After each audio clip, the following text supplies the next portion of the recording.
এটাই নিউজ দেখছেন, হ্যাপেনিং পয়েন্টের সাথে আছি আমি তাসফিয়া তামান্না। আজ আমরা কথা বলবো বাংলাদেশের স্যানিটাইজেশন এই বিষয় নিয়ে। কথা বলবো সাবরিন মারুফ তিন্নির সঙ্গে, মার্কেটিং ম্যানেজার রেকিট বাংলাদেশ। আপনাকে স্বাগত আমাদের আয়োজনে। ধন্যবাদ। একেবারে শুরুতেই শুরু করতে চাই বর্তমান ট্রেন্ডিং দিয়ে। বর্তমানে সোশ্যাল মিডিয়ায় খুবই ভাইরাল একটা টপিক হচ্ছে হার্টপিক। এই বিষয়টা নিয়ে একটু, এই বিষয়টাকে কিভাবে নিচ্ছেন সেটি দিয়ে একটু শুরু করতে চাই। জি, আসলে আমরাও খুবই সারপ্রাইজ হয়েছিলাম যখন আর কি ঘুম থেকে উঠে ফার্স্ট থিং দেখলাম যে ফেসবুক বা সোশ্যাল মিডিয়ার সব জায়গাতে আসলে হার্পিক হার্পিক হার্পিক। সো জিনিসটা হচ্ছে আসলে মানুষ যে এটাকে এই হার্পিকের মাধ্যমে যে মানুষের জীবনে একটু আনন্দ ফিরে পেয়েছে বা কিছু সময়ের জন্য যে একটু হাসতে পেরেছে, এটার জন্য আমি মনে করি as a brand that's fantastic যে আমরা মানুষকে একটু আনন্দ দিতে পেরেছি। আর হার্পিক আসলে যেই কারণে ইউজ করা হয়েছে যে এটা জীবাণু মারতে সাহায্য করে, আই থিঙ্ক ওখানেই একদম পারফেক্ট এক্সাম্পল। বিকজ আমরা সাধারণত ব্র্যান্ডের বিভিন্ন গুণাগুণ মানুষকে বলে থাকি, বাট এটা যে মানুষ রিয়েল লাইফে অ্যাপ্লাই করেছে সোশ্যাল মিডিয়াতে, যেটা দেখলাম, দেখে খুবই আসলে মজা পেয়েছি আমরা, এটা বলবো। আর এই হার্পিক বা স্যানিটাইজেশন নিয়ে কথা বলতে গেলে বা আগামীকালকে বিশ্ব টয়লেট দিবস, এই প্রসঙ্গে একটু আসি। এই জিনিসটাকে আসলে বাংলাদেশের মানুষ খুব গুরুত্ব সহকারে নেয় না, একটা ফান হিসেবে নেয়। এটা নিয়ে বলতে গেলে এখন হাজার হাজার মানুষ দেখবেন আমাদের এই এখানেও এসে কমেন্ট করে যাবে যে এটা নিয়েও কি কথা বলতে হয়, কিন্তু আসলে এটা নিয়েই তো কথা বলতে হয়। আমাদের হাইজিনটা শুরুই হয় টয়লেট থেকে, তো বেসিকটাই এইটা। এই সার্বিক বিষয়টা নিয়ে একটু জানতে চাই। জি, আসলে মানুষজন টয়লেট কথাটাকে না ট্যাবু হিসেবে নিয়ে নেয় বা মনে করে যে এই কথাটা না বললে বেটার। কিন্তু আপনি কি টয়লেটকে কখনো মানে টয়লেটে না গিয়ে আপনি কি থাকতে পারবেন? না, আমি তো মনে করি না। একটা মানুষের বেসিক, এটা তো নিড, বেসিক রাইট, বেসিক একদম একটা দিনের কাজ, আপনাকে টয়লেটে যেতেই হবে। তো এইটা নিয়ে কথা বলতে এত দ্বিধা কেন আমাদের, বা আমরা কেন মনে করি এটা কথা বলার জন্য উপযোগী একটা বিষয় না? এটা তো আসলে অ্যাজ আ ব্র্যান্ড আমরা মনে করি এটা হার্পিক বাংলাদেশের লাস্ট 45 বছর ধরে আছে এবং এটা আমাদেরই কাজ এই ট্যাবুটাকে ভাঙা, এটা নিয়ে আরও বেশি করে কথা বলা। বিশ্ব টয়লেট দিবস আমি যদি বলে থাকি, হার্পিক থেকে বিশ্ব টয়লেট দিবস কে ইম্পর্টেন্স আমরা দেই, কিন্তু হার্পিক কিন্তু মনে করে যে বছরের শুরু থেকেই এটা নিয়ে আমরা কথা বলি এবং কথা বলা উচিত। কারণ টয়লেট যেটা বললাম, যেটা তো মানুষের বেসিক নিড, বেসিক রাইট, এটা টয়লেট হবে একটা শান্তির জায়গা। এবার কিন্তু বিশ্ব টয়লেট ডের আপনার মেইন অবজেক্টিভটা এটাই, এটাকে মানে একটা প্লেস ফর পিস হিসেবে এটাকে সামনে নিয়ে আসা, যে টয়লেট হবে শান্তির জায়গা। টয়লেট কেন হবে দ্বিধার জায়গা? এটাই তো, কেন মনে হবে যে না সংকট বা না আমার টয়লেটে যেতে চাই না, এটা তো না, টয়লেটে যেতে চাই আমরা সকলে, রাইট? সো বিশ্ব টয়লেট দিবস আমরা প্রত্যেক বছরই ছোটোখাটোভাবে কোনো না কোনোভাবে আমরা পালন করার চেষ্টা করে থাকি। যেটা আমি বললাম, পুরা 365 দিন আমি বলবো বছরে আমরা টয়লেট নিয়ে কাজ করে থাকি, কিভাবে একটা বেটার টয়লেট মানুষকে দেওয়া যায়, কিভাবে হাইজিন সম্পর্কে শেখানো যায়। এবং এইবারও আমরা এই গতকালকেই আমরা আসলে একটা ইভেন্ট করলাম বেসিক্যালি, যেখানে ওয়াটার এইড, ইউনিসেফ, আমাদের পার্টনার সাজিদা ফাউন্ডেশন এবং আরও অনেক এনজিও এবং গভর্নমেন্ট বডিজরা প্রেজেন্ট ছিল। সেখানে আমরা একটা প্যানেল ডিসকাশন করলাম যে আসলে স্যানিটেশন বলতে আমরা কি বুঝি, একটা হাইজেনিক স্যানিটেশনের প্রয়োজনীয়তাটা কি আমাদের জীবনে, সেখানে এনজিওদের কাজ কি, গভর্নমেন্ট বডির কাজ কি, ব্র্যান্ডের কাজ কি, কর্পোরেট সেক্টর কীভাবে এগিয়ে আসতে পারে, এই বিষয়গুলো আমরা তুলে ধরেছিলাম। এই বিষয়গুলো নিয়ে আমরাও একটু জানতে চাই, আমাদেরকেও যদি একটু বলতেন। জি, সো আমরা প্রথমে আসলে যেটা দিয়ে আলাপ করব যে আমাদের যারা আশেপাশে কাজ করছে, আমাদের এই যে টয়লেট তো অনেকগুলা ফ্যাক্টর আছে যেটা নিয়ে আমরা কথা বলি। সেটা হচ্ছে টয়লেট বানালেই তো হবে না, টয়লেট সংরক্ষণও করতে হবে। সেখানে কে কাজ করতে পারে, কাদের মানে যারা আসছে, মানে যারা এসেছিল তাদের সাথে এই কথাটাই হয়েছে যে আপনাদের করণীয় কি, অ্যাজ আ ব্র্যান্ড হার্পিক থেকে আমরা কি করতে পারি। সো সেই বিষয়গুলো আমরা তুলে ধরেছিলাম। সাথে আমরা আসলে যারা পরিচ্ছন্নতা কর্মী, স্যানিটেশন ওয়ার্কার আছে, তাদের জীবনে আমরা কি ধরনের একটা ইম্প্যাক্ট ফেলতে পারি, এখানে কি আমাদের কাজ করার সুযোগ আছে ব্র্যান্ড থেকে, সেই বিষয়গুলো নিয়ে আমরা আলাপ করেছিলাম। সাথে তাদের আগামী প্রজন্ম, আমাদের যে বাচ্চারা আছে, তাদেরকে কীভাবে ছোটোবেলা থেকে হাইজিন শেখাতে পারি, সেই বিষয়গুলো মেইনলি আমরা ডিসকাস করেছি আমাদের প্যানেল ডিসকাশন এবং এই পুরো ইভেন্টটাতে। পাবলিক টয়লেটের ক্ষেত্রে কি আপনাদের কোনো স্পন্সরশিপ থাকে কিনা, বা আপনাদের কি কোনো কার্যক্রম সেখানে পরিচালিত হয় কিনা? পাবলিক টয়লেটগুলোর কথা তুললাম এই কারণে, কারণ পাবলিক টয়লেট নিয়ে অনেক কমপ্লেইন বাংলাদেশে কিন্তু আছে। যে সেভাবে আসলে পরিষ্কার পাওয়া যায় না, হাইজিনটা মেনটেন করা হয় না, তো সেখানে আপনাদের কোনো কার্যক্রম পরিচালনা হয় কি? সো আমরা কিন্তু আসলে যদি একটু বলে থাকি, হারপিক একটা ব্র্যান্ড যেখানে টয়লেট পরিষ্কার করতে সাহায্য করে, রাইট? এখন ধরেন অনেক আমরা আশেপাশে দেখব ইনফ্রাস্ট্রাকচার আছে, তার মানে টয়লেট আছে। এখন আপনি যদি টয়লেট ব্যবহার করতে না জানেন তাহলে টয়লেট ক্লিন থাকবে কিভাবে? একটা ক্লিনার তো দিনের মধ্যে 24 ঘন্টা ক্লিন করতে পারবে না। সেটা আপনি ব্র্যান্ড থেকে দেন বা গভর্নমেন্ট থেকে দেন বা কোনো এনজিওর সহায়তায় হোক না কেন, হারপিক পাবলিক সেক্টরে অনেক বছর ধরে কাজ করে আসছে। আমরা কিন্তু ন্যাশনাল বুক ফেয়ার, যেটা আমাদের অমর 21শে বইমেলা, ওখানে কিন্তু গত 3 বছর ধরে আমরা আপনার হাইজিন পার্টনার, টোটাল 56টা টয়লেট ওখানে আছে এবং সেখানে কিন্তু আমরা আপনার প্রেজেন্ট আছি আমরা, রাইট? এবং ওখানে গতবার আমি যদি বলে থাকি প্রায় 60 লক্ষ মানুষের একটা রিপোর্ট অনুযায়ী 60 লক্ষ মানুষ প্রেজেন্ট ছিল বইমেলাতে পুরো মাস জুড়ে। আমরা 56টি টয়লেট প্রত্যেক দিন 22টি করে ক্লিনার ক্লিন করেছে এবং আমরা খুবই ভালো ফিডব্যাক পেয়েছি যে যারাই সবসময় ভিজিট করেছে বইমেলা কখনো টয়লেট আনক্লিনড পায়নি, সবসময় পরিষ্কার একটা টয়লেট তারা পেয়েছে। সো সেখানে আমাদের কাজ করার সুযোগ ছিল এবং হারপিক সবসময় হাইজিন, যেখানেই হাইজিনিক টয়লেট সেখানেই আসলে নাম বলতে হয় হারপিকের, এবং আমরা এটা প্রেজেন্ট ছিলাম। এই উদ্যোগটা কি আপনারা পাবলিক টয়লেটের ক্ষেত্রে নিয়েছিলেন কিনা, বা কোনো সরকারের সাথে যুক্ত হয়ে আসলে আপনারা এই উদ্যোগে গিয়েছিলেন কিনা, বা যেতে চেয়েছেন কিনা? জি, এই উদ্যোগে আমরা আসলে যেতে চাইনি। আমরা আসলে আরেকটু যদি রুট লেভেলে বলি, আরেকটু ওই লেভেলে আমরা যেতে চেয়েছি। সেটা হচ্ছে আমরা মনে করি টয়লেট ক্লিন করে দিয়ে আসলেই হবে না, টয়লেট ক্লিন রাখতে জানতে হবে, ব্যবহার করতে জানতে হবে। এবং আসলে শিক্ষাটা শুরু হয় কোথা থেকে? বাচ্চাদের থেকে। আপনি ছোটোবেলায় যে অভ্যাসগুলো শিখবেন সেই অভ্যাসগুলোই কিন্তু আপনি বড় হয়ে পালন করবেন। এটাই আসলে আমাদের অ্যাজ আ হিউম্যান বিং আমি বলবো যে আমাদের নেচারটাই এমন। সো আমাদের কাজটা শুরু হয়েছে আসলে বাচ্চাদের থেকে। আমরা বাচ্চাদেরকে কিভাবে হাইজিন শেখানো যায় যেন তারা তাদের পুরো লাইফ জার্নিটা যেটা আছে সেখানে মেনটেন করতে পারে, হাত ধোয়া থেকে শুরু করে টয়লেট পরিষ্কার করা থেকে বা পরিষ্কার রাখা থেকে শুরু করে কিভাবে ব্যবহার করবে, ঘর কিভাবে পরিষ্কার রাখবে, এই শিক্ষণীয় জিনিসগুলো কিন্তু আমরা শেখাচ্ছি আমাদের বিভিন্ন কার্যক্রমের মাধ্যমে। সো যেটা বললাম যে আমরা শুধু টয়লেট ক্লিন রাখতে চাইলে বা সবাই মনে করে পাবলিক টয়লেটে একটা ব্র্যান্ড আসলাম, স্পন্সরশিপ দিলাম, ক্লিন করে রাখলাম 5 দিনের জন্য, হয়ে গেল। আসলে সেটা কিন্তু কোনো সলিউশন না, লং টার্ম সাস্টেইনেবল সলিউশন না। Sustainable solution will come only যখন আমরা নিজেরাও ওই পরিষ্কার টয়লেটকে পরিষ্কার রাখতে জানবো। আমি একজন টয়লেট করতে গেলাম, এর পরবর্তী মানুষটা এসে যেন টয়লেটটা পরিষ্কার পায়, এটা কিন্তু আমার দায়িত্ব, ক্লিনারের না বা কোনো ব্র্যান্ডের না।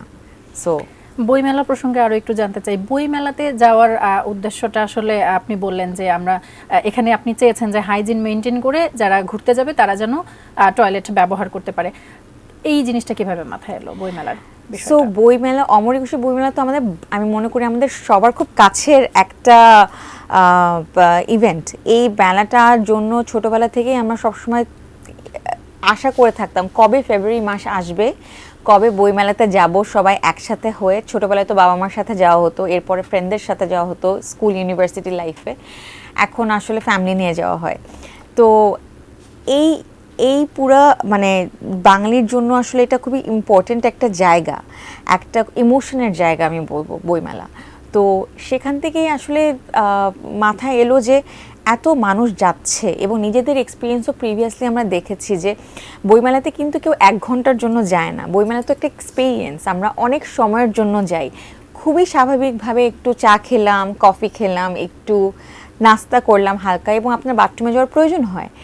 সেই ক্ষেত্রে যখন আমাদের নিজেদের এক্সপিরিয়েন্সটাও ছিল না খুব একটা ভালো, আগে মোটামুটি পেতাম, বাট তখন মনে হলো আমরা হয়তো বা আরেকটু ভ্যালু অ্যাড করতে পারবো, যেহেতু আমাদের মেনটেন্যান্সের ওই এক্সপার্টিসটা আছে হারপিকের।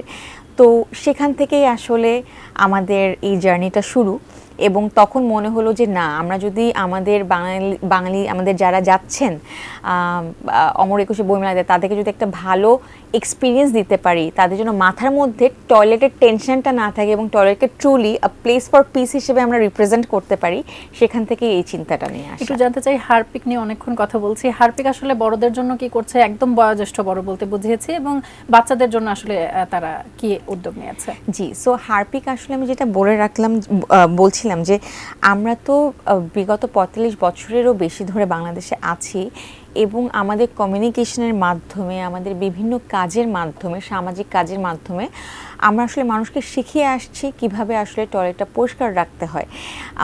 ধরিয়ে দিচ্ছি হয়তোবা যে তারা হয়তোবা জানে, কিন্তু ওই যে রিমাইন্ডারটা দেওয়া এটাও কিন্তু জরুরি। সো সেই কাজটা আমরা করে আসছি। এবং সাথে সাথে আমি যদি বলি, আমাদের পার্টনার সাজেদা ফাউন্ডেশন, তাদের সাথে মিলে আসলে আমরা আপনার যারা স্যানিটেশন ওয়ার্কার আছে তাদের জন্য একটি হারপিক স্বাস্থ্যসেবা কার্ড আমরা ইন্ট্রোডিউস করেছি, যেটার মাধ্যমে তারা 250টিরও বেশি হসপিটাল এবং ক্লিনিকে স্বাস্থ্যসেবা নিতে পারবে। এবং এখানে একটা এককালীন বেনিফিট আছে, যদি কারো মৃত্যুবরণ হয় সেক্ষেত্রে তারা 30,000 টাকার একটা বেনিফিট পাচ্ছেন এককালীন। তো এইটা আমরা মনে করি যে আসলে আমাদের আশেপাশের জীবনে 30,000 টাকার মূল্য হয়তো বা খুব কম আশেপাশে অনেকের কাছে, কিন্তু একটা স্যানিটেশন ওয়ার্কারের কাছে এই জিনিসটা আসলে অনেক ইম্পর্টেন্ট, অনেক মানুষের কাছে ইনফ্যাক্ট। তো এই সুযোগ সুবিধাটা যেন তারা পায়, এটার ব্যবস্থা আমরা করে দিয়েছি, কারণ আলটিমেটলি তারাই তো আমাদের জন্য একদম নিরলস পরিষ্কার পরিচ্ছন্নতা একটা মেনটেন করে যাচ্ছে, ক্লিন টয়লেট ক্লিন পাচ্ছি তাদের জন্য। যে পাবলিক সেক্টরে কিন্তু এমন না যে প্রত্যেকটি টয়লেটই unclean, there are many toilet যেটা আসলে ক্লিন থাকে। আমাদের অফিস হোক, আশেপাশের অনেক জায়গা আছে যেখানে তারা এই কাজগুলো করে, রাস্তা পরিষ্কার থেকে শুরু করে, ম্যানহোল থেকে শুরু করে, সেপটিক ট্যাঙ্ক থেকে শুরু করে। তো তাদের জন্য আসলে এই আমাদের উদ্যোগটা হারপিক স্বাস্থ্যসেবা কার্ড। আপু, এর আগে কথা বলছিলাম, আপনি সাজেদা ফাউন্ডেশনের কথা বলছিলেন, একটা বইও আপনি সাথে করে নিয়ে আসছেন, এই বইটা সম্পর্কে একটু জানতে চাই। জি, এই বইটার নাম আসলে হারপিক সম্ভাবনায় একসাথে দীপু টুসির হাইজিন অভিযান। এই বইটা যদি একটু দেখেন, বইটা নিয়ে একটা ইন্টারেস্টিং আলাপ করতে চাই। সেটা হচ্ছে, আপনি একটু আগে কোয়েশ্চেন করছিলেন যে বাচ্চাদের জন্য আমরা কি করছি, এবং আমি বারবার কিন্তু একটা জিনিস বলে আসছিলাম যে বাচ্চাদের জন্য আমরা কিভাবে তাদেরকে ছোটোবেলা থেকে হাইজিন শেখাতে পারি, সেটা নিয়ে আসলে হারপিক চেষ্টা করে যাচ্ছে প্রথম থেকেই। সো সাজেদা ফাউন্ডেশনের সাথে আমরা এই বইটা হারপিক হাইজিন কমিক বই হিসেবে আমরা এটাকে বলছি। এবং প্রথম যেই আমরা বইটা দিয়েছি, আমরা এক্সিকিউশন করলাম, নাম হচ্ছে দীপু টুসির হাইজিন অভিযান। এখানে টোটাল 7টি চ্যাপ্টার রয়েছে, যেখানে পার্সোনাল হাইজিন থেকে শুরু করে আমরা হোম হাইজিন পর্যন্ত আসলে আমরা কভার করেছি, এবং কিভাবে নিজের বাসাকে ক্লিন রাখা যায় সেই জিনিসগুলোও কিন্তু আসলে আমরা কভার করেছি। সাথে আশেপাশে আপনার জীবাণু থেকে আপনি কিভাবে নিজেকে সুরক্ষা করবেন সেই জিনিসগুলো এখানে তুলে ধরা হয়েছে। বইটা কোথায় পাওয়া যাবে? বইটা আসলে আমরা প্রথম পর্যায়ে আমরা সাজেদা ফাউন্ডেশনের সাথে আমরা লঞ্চ করেছি, যেখানে আসলে আমরা স্যানিটেশন ওয়ার্কার যারা আছে আমাদের, তাদের বাচ্চাদেরকে কিভাবে আমরা শেখাতে পারি, কারণ তাদের জীবনযাত্রায় এই হাইজিন বিষয়টা আসলে পিছিয়ে পড়ে যায়, এবং আমরা চাই যে তাদের আগামী প্রজন্ম কোনোভাবে যেন পিছিয়ে না থাকুক, কারণ এই স্যানিটেশন ওয়ার্কাররা কিন্তু আমাদেরকে অনেক এগিয়ে নিয়ে যাচ্ছে আমাদের জীবনে। সো আমাদেরও একটা দায়িত্ববোধ থাকে তাদের জন্য কিছু করার। সো আমাদের কমিউনিটি মোবিলাইজার আছে যারা কিন্তু ওই তাদের কমিউনিটিতে যাবেন স্যানিটেশন ওয়ার্কারদের, এবং এই বইটা তারা তাদেরকে পড়াবেন বাচ্চাদেরকে। এই টোটাল 7টা চ্যাপ্টার গল্পের ছলে ছলে। এই বইয়ের একটা ইন্টারেস্টিং ব্যাপার হচ্ছে, বইটা পুরাটাই কমিক স্টাইলে বানানো। এখানে প্রচুর কালার দেওয়া হয়েছে যেন বাচ্চারা অ্যাট্রাক্টেড ফিল করে পড়তে, এবং অনেক পিকটোরিয়াল, অনেক সুন্দর সুন্দর ছবির মাধ্যমে গল্পের আকারে তাদেরকে বোঝানো হবে হাত ধোয়ার ইম্পর্টেন্সটা কী, টয়লেট পরিষ্কার রাখার ইম্পর্টেন্সটা কী, কীভাবে টয়লেট ব্যবহার করতে হয়। এই বিষয়গুলো আমরা খুব সুন্দরভাবে পিকচারের মাধ্যমে গল্প আকারে গুছিয়েছি, যেন তারা আসলে একটা সুন্দর, একটা শিক্ষণীয় একটা লার্নিং পায় এখান থেকে। বেশ অনেক বছর আগ পর্যন্ত কিন্তু কাঁচা টয়লেটের একটা প্রচলন ছিল, অনেকাংশে আমরা এখন এই জায়গা থেকে এগিয়ে এসেছি। তারপরেও একটু জানতে চাই, এখনও আমরা অনেক চ্যালেঞ্জ কিন্তু ফেস করছি। বাংলাদেশের স্যানিটেশনের আসলে মূল চ্যালেঞ্জগুলো কি, এবং আমরা কিভাবে এই চ্যালেঞ্জগুলো থেকে উত্তরণ করতে পারি? আসলে আমি যদি বলে থাকি একটু, যে বাংলাদেশে কিন্তু স্যানিটেশন আমরা অ্যাকচুয়ালি অনেক এগিয়ে আছি। আমরা কিন্তু এখন বলা চলে যে আমরা ওপেন ডেফিকেশন মুক্ত। বাংলাদেশ কিন্তু অনেক টয়লেট আসলে বানিয়েছে এবং অনেক হাউসহোল্ড, এখন ম্যাক্সিমাম হাউসহোল্ড কিন্তু আমাদের এখন টয়লেটের আওতায়। এখন চ্যালেঞ্জগুলো কি, টয়লেট তো বানিয়ে ফেললাম, কিন্তু টয়লেট পরিষ্কার কে করবে, টয়লেট কীভাবে ব্যবহার কিভাবে করতে হবে, এই বিষয়গুলো কিন্তু আসলে আমাদের একটা চ্যালেঞ্জ। এই যে আমাদের আশেপাশের এনভায়রনমেন্ট যেন ভালো থাকে, আমাদের সেপটিক ট্যাঙ্কগুলো আসলে কোথায় গিয়ে ল্যান্ড করছে, এই ব্যাপারগুলো শেখানোর ব্যাপার, এগুলো কিন্তু শিক্ষণীয় একটা ব্যাপার। আশেপাশের মানুষকে শেখাতে হবে, গভর্নমেন্ট, এনজিও এবং প্রাইভেট সেক্টর সবাইকে একসাথে এগিয়ে আসতে হবে এই চ্যালেঞ্জগুলো আমি বলবো যে মোকাবেলা করার জন্য। তবে আমাকে যদি আপনি লিস্ট ডাউন করতে বলেন, আমার কাছে মনে হয় সর্বপ্রথম হচ্ছে টয়লেট কিভাবে পরিষ্কার রাখা এবং টয়লেট কিভাবে ব্যবহার করা, এই দুইটা জিনিস আসলে অনেক বড় একটা চ্যালেঞ্জ। এবং একটা সেফ এনভায়রনমেন্ট দেওয়া, সেটা হোক পুরুষ হোক মহিলা, সবার জন্য টয়লেট যেন আসলে একটা শান্তির জায়গা হয়, ওই রকম চার দেয়ালের মাঝে একটা সেফটি যেন আমরা দিতে পারি তাদেরকে, এই জিনিসগুলো এনশিওর করা আসলে আমাদের এখন বড় একটা চ্যালেঞ্জ। শেষ পর্যায়ে চলে এসেছি, একটু জানতে চাই যে আগামীকাল বিশ্ব টয়লেট দিবস, এই দিবসটিকে কেন্দ্র করে আপনারা আসলে কি কি উদ্যোগ গ্রহণ করেছেন? যেটা প্রথম থেকেই বলে এসেছিলাম, হারপিক আসলে একটা দিবসকে খুব ইম্পর্টেন্স দেয় সেটা না, হারপিক আসলে পুরোটা বছর ধরে আমরা কাজ করে যাই মানুষের জন্য, এবং একটা প্রপার ক্লিন টয়লেট যেন মানুষ ব্যবহার করতে পারে সেটার জন্য যা যা করা দরকার সেই কমিউনিকেশনগুলো আমরা করে থাকি। তবে বিশ্ব টয়লেট দিবস উপলক্ষে আমরা একটা ইভেন্টের আয়োজন করেছিলাম, যেটা একটু আগেও আমি বললাম, যেখানে আসলে আমরা বিভিন্ন কি পার্সোনালরা এসেছিল তাদের মতামত আমরা ওখানে নিয়েছি। এটা একটা প্ল্যাটফর্ম ছিল যেখানে আসলে তারা কথা বলতে পেরেছে যে কি করণীয় আমাদের সকলের যার যার স্থান থেকে, সেটা হারপিক হোক বা সাজেদা ফাউন্ডেশন হোক বা ওয়াটার এইড হোক বা অন্য কোনো গভর্নমেন্ট বডি হোক। সেখানে আমাদের ব্র্যান্ড অ্যাম্বাসেডর তিশা আপুও ছিলেন এবং তার পার্সোনাল এক্সপিরিয়েন্সও কিন্তু সে শেয়ার করেছে। So this was A platform created আসলে যেখানে মানুষজন সুন্দরভাবে তাদের মতামত দিতে পারবে, হাইজেনিক স্যানিটেশন নিয়ে কথা বলতে পারবে এবং চ্যালেঞ্জগুলো কীভাবে মোকাবেলা করতে হবে ওই অ্যাকশন পয়েন্টগুলো আমরা কালকে তুলে ধরেছিলাম। আরও একটা প্রশ্ন একটু জানতে চাই যে হারপিক, যেটা দিয়ে শুরু করেছিলাম, যে ট্রেন্ডটা আসলে ফেসবুকে চলছে, দর্শকদের মনে প্রশ্ন, হারপিক কি কোনোভাবে এটার পেছনে ছিল কিনা? আসলে একদমই না, আমরা কিন্তু প্রয়োজন হয় না আসলে আমাদের এ ধরনের কোনো ট্রেন্ডে থাকার। তবে মানুষ, যেটা বললাম, মানুষ যে হারপিকের সাথে জীবাণু মারার যেই একটা কানেকশন তৈরি করেছে, মিম বানিয়েছে, এটা আসলে বোঝা যায় যে হারপিক কত স্ট্রং একটা ব্র্যান্ড এবং কত ভালোবাসার একটা ব্র্যান্ড মানুষের জন্য। এটা আমি বলবো যে আসলে অতুলনীয় একটা ফিলিংস ফর এভরিবডি যারা আসলে এই ব্র্যান্ডটার সাথে কাজ করছে।